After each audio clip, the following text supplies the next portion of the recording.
ऋषभ पंत जो अपने कारकाश की वजह से 2022 से लेकर अभी तक क्रिकेट से दूर रहे हैं, उन्होंने भी इस टाइम पीरियड में बिना कोई मैच खेले करीब 50 करोड़ की अर्निंग करी है।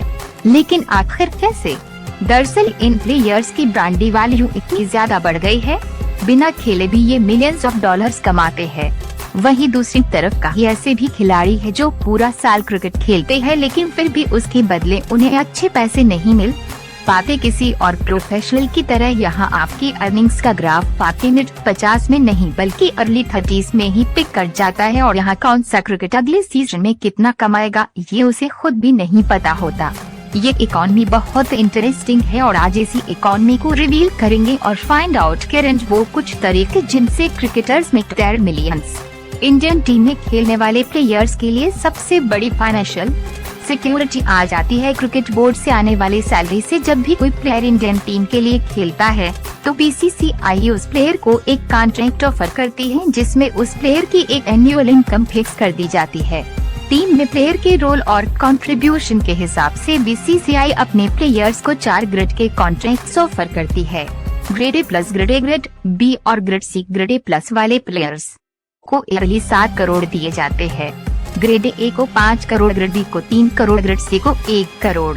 इस फिक्स्ड कॉन्ट्रैक्ट के अलावा प्लेयर्स को अपने ग्रेड के हिसाब से हर मैच खेलने की फिक्स्ड मैचेस भी मिलती है। ये फीस एक्टिविटीज मैच के लिए होती है 3 लाख, ओडीआई के लिए 6 लाख, सबसे ज्यादा टेस्ट के लिए जो होती है 15 लाख। तो एक प्लेयर जितने ज्यादा मैचेस खेलता है उसी हिसाब से उसकी ईयरली इनकम बढ़ती जाती है। तो ये वो इनकम है जो डायरेक्टली बीसीसीआई से इंडियन प्लेयर्स को मिलती है। अभी ग्रेड ए प्लस में 4 प्लेयर्स है। विराट कोहली, रोहित शर्मा, जसप्रीत बुमराह और रविंद्र जडेजा ग्रेड में है। रविचंद्रन अश्विन, मोहम्मद शमी, मोहम्मद सिराज, केएल राहुल, शुभमन गिल और हार्दिक पांड्या ग्रेड बी में है। सूर्य कुमार यादव, ऋषभ पंत, कुलदीप यादव, अक्षर पटेल और यशस्वी जायसवाल पर ग्रेड सी में है। करीब 15 प्लेयर्स जिनमें रिंकू सिंह, ऋतुराज गायकवाड, रविवार बिश्नोई और संजू सैमसन जैसे प्लेयर्स के नाम शामिल हैं। बीसीसीआई से मिल रही इस इनकम को और बेहतर ढंग से समझने के लिए रोहित शर्मा के एग्जाम्पल को देखते हैं। रोहित शर्मा ए प्लस ग्रेड में आते हैं तो उन्हें पहले ईयरली कॉन्ट्रैक्ट के हिसाब से 7 करोड़ दिए जाएंगे। उसके बाद उन्होंने 2023 के सीजन में 14 टेस्ट मैचेस खेले तो 15 लाख पर टेस्ट मैच के हिसाब से ये हुए करीब 2 करोड़ 10 लाख, और फिर उन्होंने 26 ओडीआई मैचेस भी खेले तो 6 लाख पर मैच के हिसाब से 24 ओडीआई के होंगे। अप्रोक्स 1 करोड़ 56 लाख। लेकिन उन्होंने इस साल एक भी टीबीज नहीं खेला तो तीनों फॉर्मेट की मैच फीस से ही 2023 में रोहित शर्मा को करीब 3 करोड़ 66 लाख मिले हैं। इसके अलावा उनके सेविंग क्रोस उनकी ईयरली कॉन्ट्रैक्ट से फिक्स्ड है। तो कुल मिलाकर सिर्फ बीसीसीआई से रोहित शर्मा ने 2023 में करीब 10 करोड़ 75 लाख की अर्निंग करी। अब कॉन्ट्रैक्ट्स में हर क्रिकेट के लिए ये डेटा अलग अलग होता है।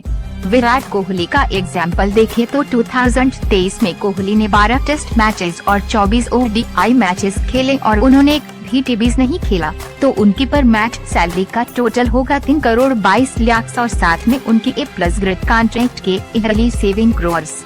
तो कोहली ने 2023 में कुल मिलाकर बीसीसीआई से ही 10 करोड़ 22 लाख की इनकम जनरेट करी। जैसे on the other hand Shikhar Dhawan की बात करें तो वो ग्रेड सी में आते हैं और उन्हें बेसिक पे के 1 करोड़ तो मिलेंगे, लेकिन क्योंकि पिछले 1 साल में उन्होंने टीम इंडिया के लिए एक भी मैच नहीं खेला तो उन्हें अपने बेसिक पैसे ऊपर कुछ नहीं मिलेगा।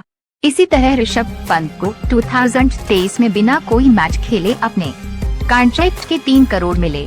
इसके अलावा बीसीसीआई का एक बोनस प्रोग्राम भी है जहां बैट्समैन को सेंचुरी लगाने पर 5 लाख मिलते हैं, डबल सेंचुरी लगाने पर 7 लाख, 5 विकेट हॉल के लिए 5 लाख, टेस्ट में 10 विकेट हॉल के लिए 7 लाख प्लेयर को दिए जाते हैं। अब इस पॉइंट को कंसिडर करें तो कोहली ने 2023 में 8 सेंचुरी लगाई तो इससे उन्हें 40 लाख का बोनस मिला। रोहित शर्मा ने 4 सेंचुरीज लगाई तो उनका बोनस हुआ 20 लाख। इसके अलावा आप अगर दूसरे प्लेयर्स की एनुअल सैलरी पर नजर डालें तो ऑस्ट्रेलिया क्रिकेट बोर्ड अपने प्लेयर्स को ईयरली 500,000 ऑस्ट्रेलिया डॉलर से लेकर करीब 2 मिलियन ऑस्ट्रेलिया के बीच पे करता है, जहां पैड कमेंट्स की है एनुअल सैलरी है जो है 2 मिलियन ऑस्ट्रेलिया डॉलर्स यानी कि करीब 10 करोड़ इंडियन फीस के लिए पाकिस्तानी प्लेयर्स के कॉन्ट्रैक्ट्स को देखें तो पाकिस्तानी क्रिकेट बोर्ड अपने प्लेयर्स को ईयरली 17 लाख से लेकर करीब 1 करोड़ 80 लाख के बीच पे करता है। इंग्लैंड के प्लेयर्स में जो रूट, बेन स्टोक्स और जोस बटलर जैसे खिलाड़ियों का सबसे महंगा कॉन्ट्रैक्ट है, जहां उन्हें ईयरली 900,000 यूरोस दिए जाते हैं, जो इंडियन करेंसी में हुए करीब 8 करोड़। इसमें ग्लोबली देखा जाए तो इंडिया, ऑस्ट्रेलिया और इंग्लैंड के क्रिकेट बोर्ड्स अपने प्लेयर्स को सबसे ज्यादा पे करते हैं। देशों के मैचेस से सबसे ज्यादा रेवेन्यू भी जनरेट होता है। ये सैलरी इंटरनेशनल प्लेयर्स के लिए बहुत लुक्रेटिव है, लेकिन एक बात बताऊं तो सैलरी इस पूरी क्रिकेट इकोनॉमी का सबसे छोटा पार्ट है। Number 2, franchise leagues. Cricket economy का एक और बड़ा जो फाइनेंशियल सोर्स है वो है फ्रेंचाइज लीग्स। पहले तो फ्रेंचाइज लीग्स इतनी ज्यादा नहीं चलती थी, लेकिन आज की तारीख में इन्हें क्रिकेट का किंग पेन कहा जाता है। ऐसा इसलिए क्योंकि कई international players in franchise leagues में खेलने के लिए अपने नेशनल कॉन्ट्रैक्ट्स तक को छोड़ देते हैं। आज की तारीख में भी रियलाइज नहीं करते, लेकिन क्रिकेट लीग्स एक बहुत ही बड़ा बिजनेस बन चुकी है। ये बिजनेस कितना बड़ा है आपको नंबर्स देखकर समझ आ जाएगा। IPL जो दुनिया की सबसे बड़ी क्रिकेट लीग है, आज इसकी वैल्यू करीब $10 बिलियन है।